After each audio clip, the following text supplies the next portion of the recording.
On a recent matter, I've spoken recently with the existential choice facing America's most elite universities.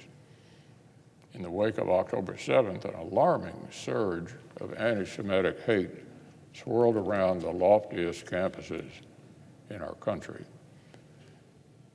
And as we're all painfully aware by now, the responses of university administrators were not exactly profiles in courage. From the equivocations and weak public statements to the absurd double standard invoked in testimony before Congress. After months of alumni uproar and pressure from the public, Harvard and Penn appeared to recognize that it was time for new management. As I've said, universities shopping for presidents would do well to focus their search on rigorous scholarly integrity, moral clarity, and a rock-solid commitment to the even enforcement of free speech. Unfortunately, we're still waiting to see any real signs that these universities have actually taken the lessons of the past few months to heart. Harvard, for its part, rolled out a new presidential task force on combating anti-Semitism to much fanfare. Sounds promising. That is, until you learn that the choice for co-chair of the panel has a record of calling Israel a regime of apartheid.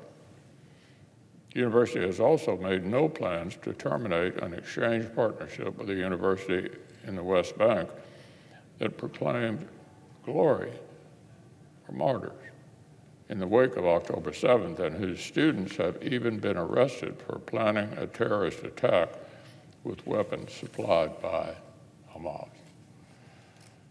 So you'd be forgiven for assuming that cutting overt ties with terrorist-affiliated organizations would be step one in any serious effort to reform a university. These responses would be laughable if they didn't have such clear, measurable, dangerous consequences. Just last month, the polls showed 1 in 5 Americans between the ages of 18 and 29 doubts that the Holocaust happened. Let's say that again. Just last month, a poll showed 1 in 5 Americans between the age of 18 and 29 doubted that the Holocaust happened. Perhaps this shouldn't surprise us when we look at young people in postmodern critical theory that subjectivizes norms and endlessly deconstructs the wisdom of the ages and problematizes it and assaults the very notion of objective truth. The Holocaust is not an alternative fact. It's not simply a narrative to be questioned by students' lived experiences. And yet 20% of the young people in this country doubt whether the most vile and systematic genocide of Jews in the history of the world ever happened.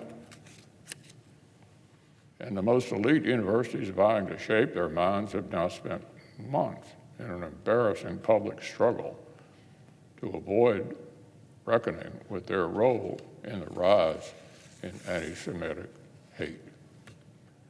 If these institutions ever hone to reclaim any mantle of cultural authority that they once held, they might want to start with taking the world's oldest form of hate a bit more seriously.